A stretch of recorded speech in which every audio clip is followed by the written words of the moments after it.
Hi cuties! So today we're going to do the Writers Are Weird tag. It consists of 10 questions all about how weird writers are. That was right in my ear.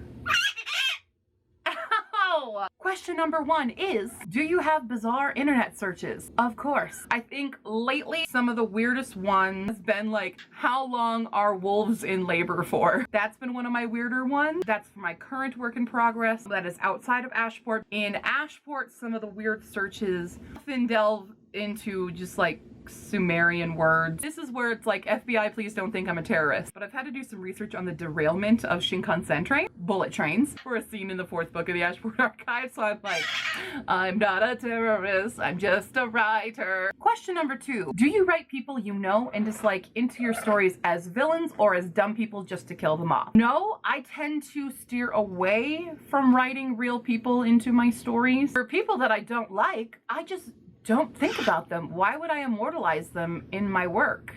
I'm not gonna do that. I'm not going to waste the time of day on those people. Question number 3, does personal hygiene sometimes come second to writing? No. No, please no. I get so nervous about this because sometimes writers, especially like indie writers, we get a bad rep. And hygiene is one of them. Please, for the love of your writing, take a shower, wear deodorant, brush your teeth, go to sleep. Drink water. Please take care of yourself. The words will come. They don't stop once you're clean. Oftentimes, a shower or a bath is great for refreshing your brain. Same with sleep. You need to sleep in order to make the brain work and make the words go. Please don't put your writing above yourself. Question number 4, do you go to baby name websites to name your characters? Sometimes. Sometimes I do, especially if I really want a specific meaning, but not all the time. So for my current work in progress, only one of the 4 main characters was used using a baby name website, but the 3 sisters were named after some of the Greek muses instead. For Ashport, it was kind of 50-50. Levin is a name that I know and adore and knew that I wanted to use it, and it fit the whole character for the meaning behind that name. Same with Colt. It's just a name that I like, but other names I required a good meaning behind it, and sometimes I do use baby name websites for that purpose. Sometimes they're great, sometimes they're inaccurate. Question number 5. Do you have a list of actors and actresses that would play your character should it be adapted into a movie or TV series? No, I don't. However, I do have kind of face claims, I guess, when I reached out to the artist who does the drawings of my character. Here are some of the drawings she does. I give her ideas for what that looks like with Google searching said characteristics and going kind of like this. There are a couple of looks that just happen to be actors, one of whom is Altair, and the actor Echo Kellum, who plays Curtis on Arrow, is very similar to how Altair looks. I think he's one of the only ones that I found was like, yes, this actor. Question number 6. Have you ever stared at a stranger for an uncomfortably long amount of time because they looked like one of your characters?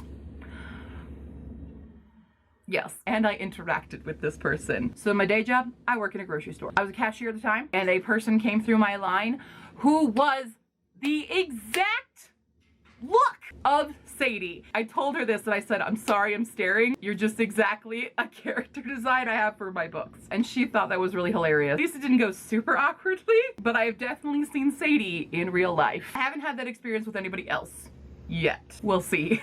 Question number 7. Do you talk to yourself to help you work through scenes? I don't normally talk to myself. I will kind of sit and envision the scene in my brain, but I do talk to my friends about it to work out scenes. I tend to find it doesn't work if I talk it out myself, but if I'm explaining it to another person, then the puzzle pieces will come together. And even though like they just sat there and listened, them being there listening helped me. Because for some reason, if I'm alone, that doesn't work. But if I'm explaining it to somebody else, it works. I just had this happen to me recently, the current work I'm working on, and I was at work talking to one of my coworkers about it. She was bouncing some ideas, but they weren't quite working, and then through just talking and talking, I came up with a solution. So she definitely helped to contribute that. Even if I didn't use her idea, she helped me through that, and that helps me. Question number 8. While writing, do you make the same expressions on your face that your characters make? Yes, I am horribly guilty of this one. I do this when I'm reading. I do this when I'm watching TV shows. I'm a mimic, okay? When I talk with people, it's kind of an annoying habit. But if they'll tell me something, I will parrot it back. For some people, this really annoys them, but it's also just the way that I can confirm that I've received the correct information. I'll do this with laughing. This is how I sing a lot. Sometimes I think I don't have my own voice. I'm just mimicking other people. So that's a great, fun delve into my psyche. Oh God. Wow, this took a weird turn. But yes, I do. Make of that what you will. Question number 9. Do you ever practice answering interview questions in case you make it big? I mean, who doesn't? I did this a lot when I was younger. I don't do it so much anymore. I think the last time that I really was like envisioning myself being interviewed, probably in the start of the decade, is when the last time I did this, but I know I have. I would be shocked if any author said they didn't, because like, come on, everyone's done it. Even people who aren't like an aspiring writer, people do that. That's why we answer those like BuzzFeed quizzes all the time, because it's like you're being interviewed about yourself, and everyone is a little bit self-centered in this world. You are lying if you say you don't. And question number 10, do you have a soundtrack or playlist for scenes you find in your book?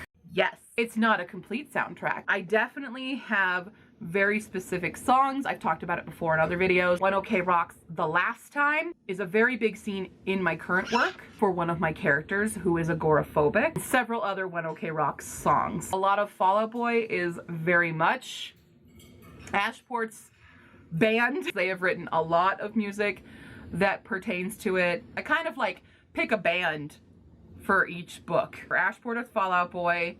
For my current whip, it's One OK Rock. Superhero Story has some Imagine Dragons. I just kind of have a lot of bands that will be like, if this were to be made a movie, this is the band that the soundtrack would be. Yeah, there you have it. That was the Writers Are Weird tag. I'm gonna tag some people in this now. I'm gonna tag Alec, Liora, and Meadow. Those are my 3 that I am tagging.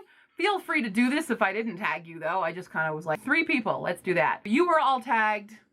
I want to see some of these Writers Are Weird tags. Hopefully you don't think I'm too weird after watching this video. And if you have any further questions or comments, leave them down below or on Facebook, Tumblr, and Twitter. And I'll see you next time, cuties. Bye.